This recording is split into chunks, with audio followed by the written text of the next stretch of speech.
ನಮಸ್ಕಾರ. ನಾನು ನಾಗರಾಜ್ ಸಿದ್ದರ್ ಶೆಟ್ ಅಂತ. ಈಗಾಗಲೇ ಕುಮಟಾದಿಂದ ನಾವು ಉತ್ತರ ಕನ್ನಡ ಲೋಕಸಭಾ ಕ್ಷೇತ್ರ ಅಭ್ಯರ್ಥಿ ಆಗಿದ್ದೀನಿ ಮತ್ತು ಕುಮಟಾ ವಿಧಾನಸಭಾ ಕ್ಷೇತ್ರದ ಅಭ್ಯರ್ಥಿ ಆಗಿದ್ದೀನಿ. ನಾನು ಕೆಲವೊಂದು ಬಾಳೆಹಣ್ಣಿನ ಗಿಡಗಳ ಬಗ್ಗೆ ನಾನು ಸಂಕ್ಷಿಪ್ತವಾಗಿ ವಿವರಣೆ ಕೊಡೋದಕ್ಕೆ ಇಷ್ಟಪಡ್ತಿದ್ದೀನಿ.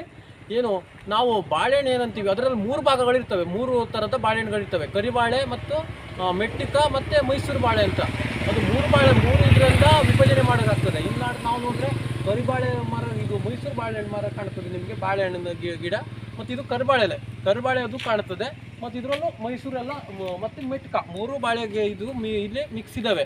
ಅದರಲ್ಲಿ ಏನು ಬೆನಿಫಿಟ್ ಅಂದರೆ, ನಮಗೆ ಕರಿಬಾಳೆಯಿಂದ ನಮ್ಮ ಕ್ಯಾಲ್ಸಿಯಂ ವೃದ್ಧಿ ಆಗ್ತದೆ ಮತ್ತು ಮೈ ಕೂಡ ಕ್ಯಾಲ್ಸಿಯಮಿಂದ ಮತ್ತು ತಂಪಾಗಿರ್ತದೆ ಅದು ಆ ಬಾಳೆಹಣ್ಣು. ಮೈಸೂರಿನಿಂದ ಏನಾಗ್ತದೆ ಅಂದರೆ ಡೈಜೆಷನ್ ಒಳ್ಳೆಯದಾಗ್ತದೆ ಮನುಷ್ಯನಿಗೆ, ಯಾಕಂದರೆ ಜೀರ್ಣಶಕ್ತಿ ಇಳಿದ್ರೆ ಡೈಜೆಷನ್ ಒಳ್ಳೆಯದಾಗ್ತದೆ. ಮತ್ತು ಮೆಟ್ಕದಿಂದನೂ ಕೂಡ ಅದನ್ನು ಕೂಡ ಕ್ಯಾಲ್ಸಿಯಂ ಬರಿತಾ. ಅದು ಮೆಟ್ಕ ಮತ್ತು ಕರಿಬಾಳೆ ಒಂದೇ ಲೆಕ್ಕಾಚಾರದಲ್ಲಿ ಬರ್ತದೆ. ಇದು ಮೈಸೂರು ಬಾಳೆಹಣ್ಣು ಏನಿದೆಯಲ್ಲ, ಅದು ಡೈಜೆಷನ್ಗೆ ಒಳ್ಳೆಯದಾಗ್ತದೆ. ಮತ್ತು ದೇವ್ರ ವಿಷಯದಲ್ಲಿ ಪ್ರಥಮ ಆದ್ಯತೆ ಮೆಟ್ಕಾಗಿದೆ. ಮೆಟ್ಕ ನಂತರ ಕರಿಬಾಳೆಗೆ, 3ನೇದು ಮೈಸೂರು ಬಾಳೆಹಣ್ಣಿಗಿದೆ. ಆ ಒಂದು ನಿಟ್ಟಿನಲ್ಲಿ ಬಾಳೆಹಣ್ಣು ಗಿಡ ಎಲ್ಲ ನೋಡ್ಬೋದು. ಆ ಕಡೆ ಎಲ್ಲ ಅದನ್ನು ನೋಡಿ, ಈ ಥರದ್ದು ಇದು ನೋಡ್ರಿ, ಇದು ಕರಿಬಾಳೆ ಗಿಡ ಇಲ್ಲಿದೆ, ಕಾಣ್ತದೆ ತಮಗೆ ಕರಿಬಾಳೆ ಗಿಡ ಇದು.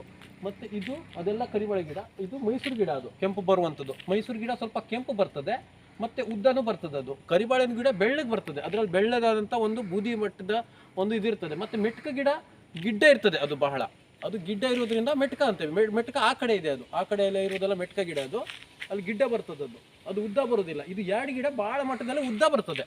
ಆ ಒಂದು ನಿಟ್ಟಿನಲ್ಲಿ ತಮಗೆ ಬಾಳೆಹಣ್ಣಿನ ಗಿಡದ ಬಗ್ಗೆ ಒಂದು ಸಂಕ್ಷಿಪ್ತವಾದ ವಿವರಣೆಯನ್ನು ನಾನು ಕೊಟ್ಟಿದ್ದೀನಿ.